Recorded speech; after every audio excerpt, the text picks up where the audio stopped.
Hello guys, welcome back to chart of the week and इस video के अंदर हम बात करेंगे दो स्टॉक्स की। दोनों स्टॉक्स गाइस यहाँ पर स्मॉल कैप स्टॉक्स है एंड दोनों स्टॉक्स के अंदर यहाँ पर फ्रेश ब्रेकआउट भी है एंड प्लस इनके फंडामेंटल्स भी बहुत ही स्ट्रांग है गाइस।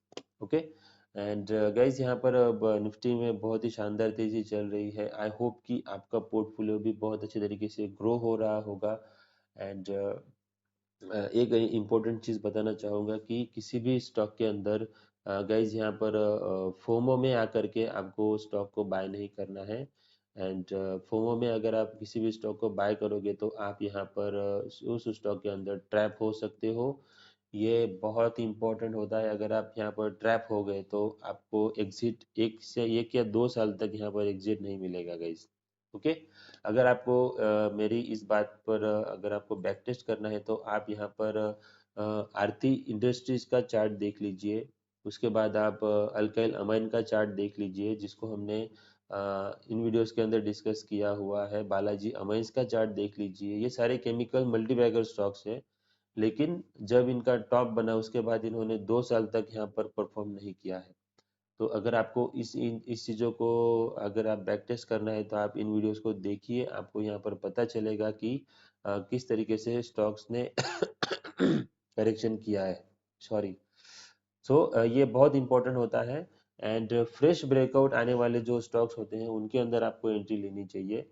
वो हम यहाँ पर चार्ट्स पर देखेंगे डिटेल्स में।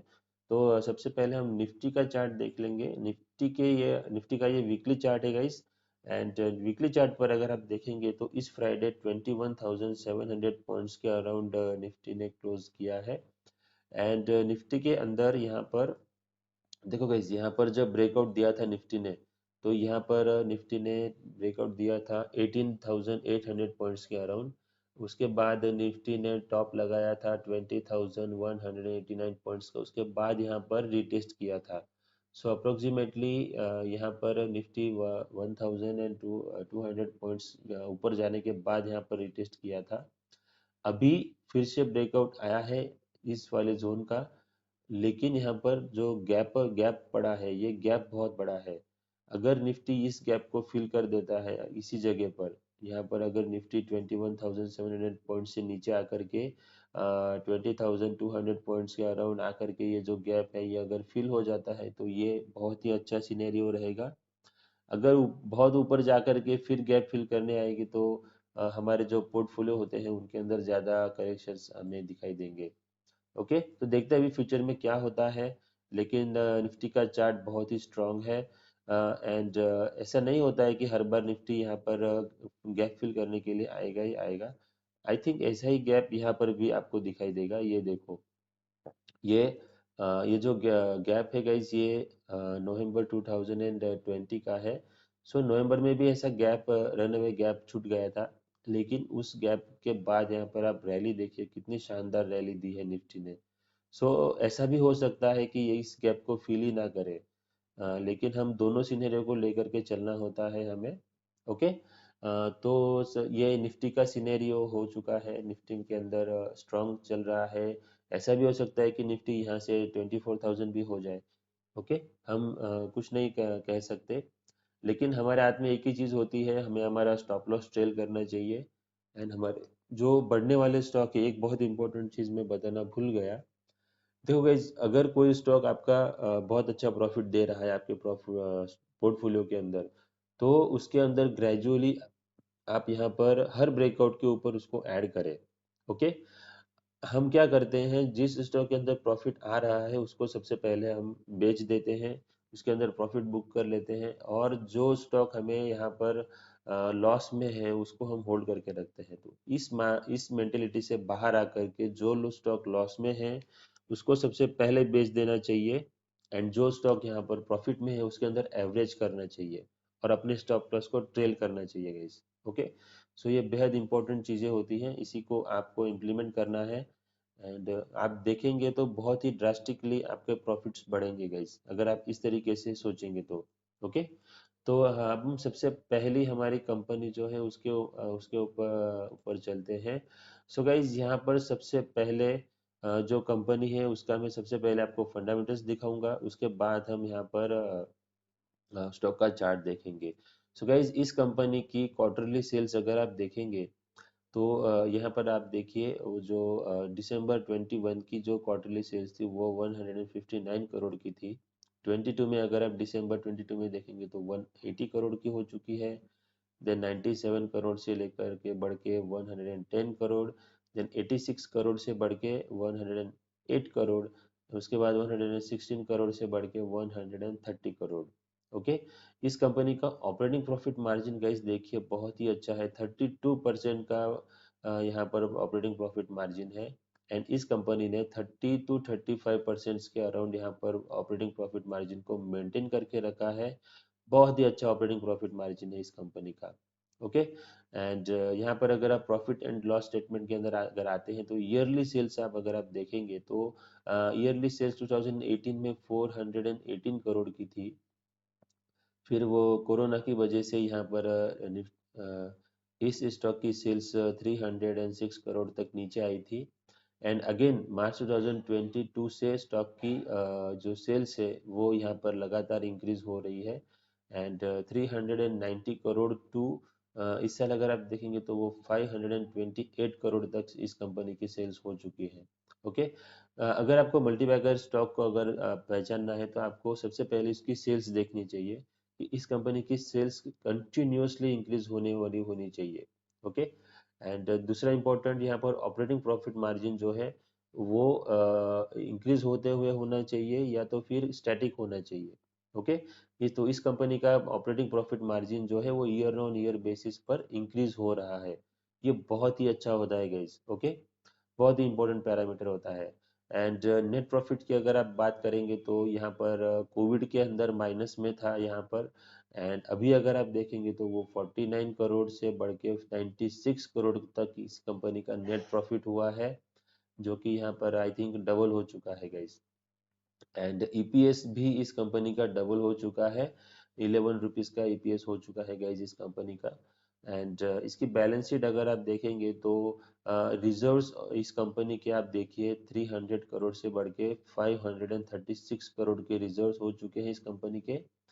एंड इस कंपनी के ऊपर 258 करोड़ का यहाँ पर डेट भी है, बोरोविंग्स भी है, लेकिन ये अपने रिजर्व से कम है।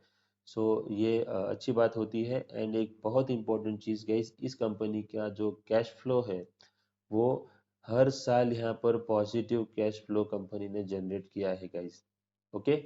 सो ये भी बहुत कम ऐसी कंपनियां होती है जो regularly plus cash flow generate करती है।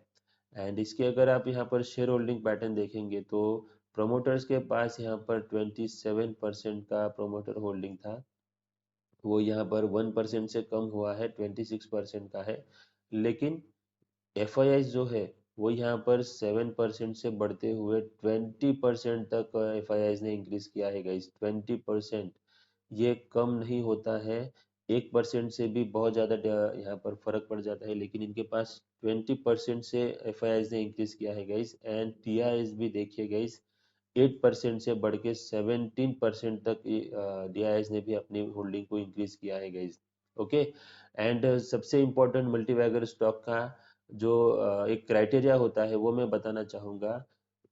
मल्टीबैगर स्टॉक्स जो होते हैं वो पब्लिक के पास बहुत ही कम होते हैं। देखो पब्लिक के पास 56% की होल्डिंग थी, वो कम होकर के सिर्फ 35% की होल्डिंग रही है गाइस।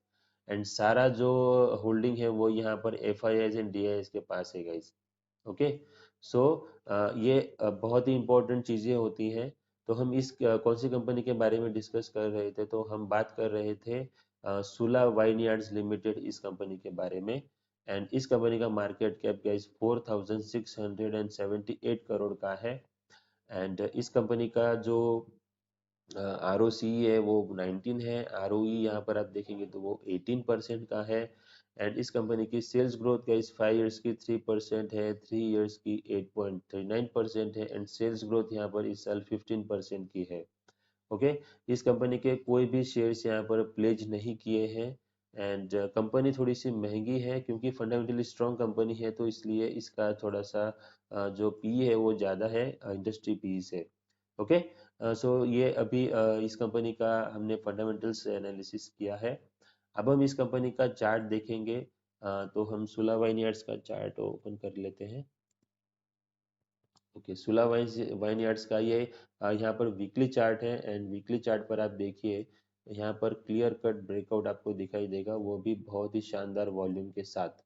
ओके, एंड ब्रेकआउट कितने रुपीस पर आया है गाइस? तो ब्रेकआउट आया है स्टॉक के अंदर 500 रुपीस के अराउंड। यहाँ पर ये शानदार ब्रेकआउट आया है, बहुत ही स्ट्रांग ब्रेकआउट है।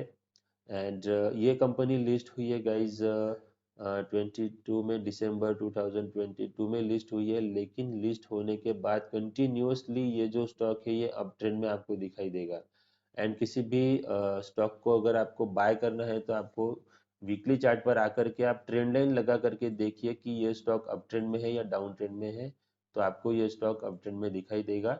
ओके, एंड तो इस स्टॉक को ज़रूर आप वॉच लिस्ट में रखना, ध्यान रखना, फिर से अपने स्टडी करना गाइज। ओके, दूसरा स्टॉक है गाइज यहाँ पर, ये भी स्मॉल कैप स्टॉक है, एंड इसकी भी सेल्स आप यहाँ पर देखेंगे तो 101 करोड़ से 115 करोड़, देन 115 करोड़ से 133 करोड़, एंड 133 करोड़ टू 153 करोड़। अगर आप हर क्वार्टर को कंपेयर करेंगे तो यहाँ पर आपको इंक्रीज ही दिखाई देगा। देखो 118 crore, 120, 122 to 141 crore, then 120 crore to 145 crore. So इस कंपनी की सेल्स यहाँ पर कंटिन्यूअसली इंक्रीज हो रही है। If you see the operating profit of this company, it is static at 12% in every quarter. And अगर आप नेट प्रॉफिट भी यहाँ पर ईयरली नेट प्रॉफिट देखेंगे तो नियरली भी इस कंपनी का नेट प्रॉफिट गाइज यहाँ पर स्टैटिस्टिकली इंक्रीज हो रहा है। Okay, and 16 crore to 47 crore तक इस कंपनी का नेट प्रॉफिट बढ़ा है गाइस। सेल्स भी यहाँ पर देखो 2018 में 300 करोड़ की सेल्स थी, 352 करोड़ की, वो इस साल 558 करोड़ की सेल्स हुई है इस कंपनी की। एंड इस कंपनी के बैलेंस शीट पर अगर आप आओगे तो इस कंपनी के रिजर्व्स गाइस 2018 में 100 करोड़ के थे, एंड 2023 में अभी 400 करोड़ के इस कंपनी के रिजर्व्स हो चुके हैं। एंड इस कंपनी का जो डेट है वो कंपनी ने रिड्यूस किया है, एंड वो ओनली 6 करोड़ का डेट इस कंपनी के ऊपर है। एंड ये भी कंपनी यहाँ पर हर साल पॉजिटिव कैश फ्लो जनरेट कर रही है। एंड इसके प्रोमोटर होल्डिंग अगर आप देखेंगे तो इसके अंदर भी बहुत ही इंटरेस्टिंग हुआ है। इसके अंदर जो डीआईज है उन्होंने अपनी होल्डिंग जो है वो यहाँ पर इंक्रीज की है गाइस। एंड देखो यहाँ पर 10% की होल्डिंग थी तो वो अभी 11% की है। एंड प्रोमोटर होल्डिंग यहाँ पर बहुत ही इंटरेस्टिंगली बढ़ी है गाइस। यहाँ पर देखो 59.95% की थी, then 60.75%, then 62.37%, then 62.82 sorry, then 62.82%। So इस कंपनी के अंदर प्रोमोटर होल्डिंग इंक्रीज हो रही है। एंड जो पिछला हमने जो स्टॉक देखा था उसके अंदर सुला वाइन्स के अंदर F I S and D S की जो होल्डिंग थी वो बहुत ही स्ट्रॉन्ग इंक्रीज हो रही थी। देखो हमको जो रिटेल ट्रेडर्स होते हैं हमको कंपनी के बारे में इंटरनल इंफॉर्मेशन नहीं होती है, लेकिन प्रमोटर को इंटरनल इंफॉर्मेशन जरूर होती है। अगर प्रमोटर अपनी कंपनी के अंदर अपनी जो स्टेक है उसको अगर होल्डिंग को इंक्रीज कर रहा है तो ये बहुत ही पॉजिटिव माना जाता है। ऐसी कंपनियों के अंदर हमें डिटेल में स्टडी करना चाहिए। अगर कोई प्रमोटर अपनी कंपनी से एग्जिट कर रहा है एंड अपने जो स्टॉक है वो पब्लिक को बेच रहा है, पब्लिक होल्डिंग इसके अंदर अगर बढ़ रही है तो हमें उस स्टॉक से दूर रहना चाहिए गाइस। ओके, ये एक बहुत इंपॉर्टेंट क्राइटेरिया है किसी भी स्टॉक को सिलेक्ट करने का। ओके, तो अब हम इसको, ये कौन सी कंपनी है? तो गाइस ये है विंडलर्स बायोटेक लिमिटेड। ये आई थिंक ये फार्मास्यूटिकल सेंटर से रिलेटेड कंपनी है। एंड इसका मार्केट कैप गाइस 1000 करोड़ का है। एंड स्टॉक का पी अगर आप देखेंगे तो वो 22 है, लेकिन इंडस्ट्री पी यहाँ पर 33 है, तो ये इंडस्ट्री पी से कम मल्टीपल पर ट्रेड कर रही है। आर ओ सी 14% है, एंड आर ओ ई यहाँ पर 10% का है। एंड कोई भी शेयर्स इस कंपनी के प्लेज नहीं है। And debt to equity ratio अगर आप देखेंगे तो वो नेग्लिजिबल है। एंड प्रमोटर होल्डिंग जैसे कि हमने देखा है वो 62.8% की है। अब हम इसके चार्ट पर चलते हैं। विंडलास बायोटेक का हम चार्ट देखेंगे। इसका भी चार्ट जो है गाइज वो ये वीकली चार्ट है। एंड देखो गाइस ये वीकली चार्ट पर बहुत ही शानदार ब्रेकआउट आया है। एंड बहुत ही स्ट्रांग वॉल्यूम कैंडल है गाइस यहाँ पर इस हफ्ते की। एंड बहुत ही स्ट्रांग ब्रेकआउट है। ओके। एंड ये पैटर्न आपको पता होगा। अगर आपको पता है तो प्लीज़ मुझे कमेंट सेक्शन में बताना। मैंने आपसे बहुत बार कहा है कि अगर आपको इस वाले पैटर्न का कोई भी स्टॉक मिलता है तो प्लीज़ कमेंट सेक्शन में शेयर करना। प्लीज़ ये होमवर्क करना गाइज, आपको बहुत ही अच्छे रिटर्न्स मिलेंगे ऐसे स्टॉक्स को ढूंढ करके अगर आप इनके अंदर एंट्री लेते हो तो। तो ये राउंडिंग बॉटम पैटर्न है गाइज। एंड इसके अंदर फ्रेश ब्रेकआउट आया है, वो राउंडिंग बॉटम पैटर्न का ब्रेकआउट आया है। एंड ये कंपनी जब लिस्ट हुई थी, ये कंपनी लिस्ट हुई है गाइज अगस्त 2021 में। एंड उस वाले हाई को अभी इस स्टॉक ने उसको उसका ब्रेकआउट दिया है। And picture perfect rounding bottom बना है गाइज यहाँ पर। ऐसा राउंडिंग बॉटम बहुत ही कम स्टॉक्स के अंदर देखने को मिलता है। इसके अंदर टारगेट्स आप अगर देखेंगे तो ये जो बॉटम होता है वहाँ से लेकर के टॉप तक जितनी रेंज होती है उसको हमें ब्रेकआउट के बाद ऐड करना चाहिए। तो इस हिसाब से अगर आप देखते हैं तो राउंडिंग बॉटम का इस स्टॉक के अंदर जो टारगेट आएगा वो आएगा 965 रुपीज़ के अराउंड। ओके। एंड इसका मैं एक एग्जांपल दिखाना चाहूँगा कि राउंडिंग बॉटम किस तरीके से काम करता है। हमारे पास हमने हमारा जो chart of the week stock है टाइगर लॉजिस्टिक्स, उसको आप देखिए। ये देखिए ये वीकली चार्ट है गाइस यहाँ पर। ये देखिए ये राउंडिंग बॉटम पैटर्न था, उसका यहाँ पर ब्रेकआउट दिया। सॉरी यहाँ पर ब्रेकआउट नहीं आया था, ब्रेकआउट एक्चुअली यहाँ पर आया था। देखो यहाँ पर ब्रेकआउट दिया, ब्रेकआउट के बाद कंसोलिडेट किया एंड फिर से यहाँ पर फ्रेश रनअप चल रहा है। दूसरा यहाँ पर एक छोटा राउंडिंग बॉटम बना था, उसका भी ब्रेकआउट आया था एंड ये स्टॉक बहुत ही स्ट्रॉन्ग तरीके से यहाँ पर चल रहा है। हमने इस स्टॉक को आई थिंक यहाँ पर डिस्कस किया हुआ है। 2000 अगस्त या जुलाई में हमने इस स्टॉक को डिस्कस किया था चार्ट ऑफ द वीक के तौर पर। अभी ये स्टॉक यहाँ से डबल हो चुका है। तो इस तरीके से राउंडिंग बॉटम पैटर्न बहुत ही मल्टीबैगर रिटर्न्स आपको दे सकता है। तो अगर आपको राउंडिंग बॉटम पैटर्न कहीं पर भी मिलता है वीकली चार्ट पर तो इसको डेफिनेटली मिस मत करना गाइस। ओके। सो ये है हमारे दो स्टॉक, सुला वाइनयार्ड एंड विंडलास बायोटेक। दोनों स्टॉक्स को आप अपने रडार पर रखना गाइस एंड फर्दर स्टडी के लिए प्लीज़ इनको कंसिडर करना। And thank you very much and happy trading guys.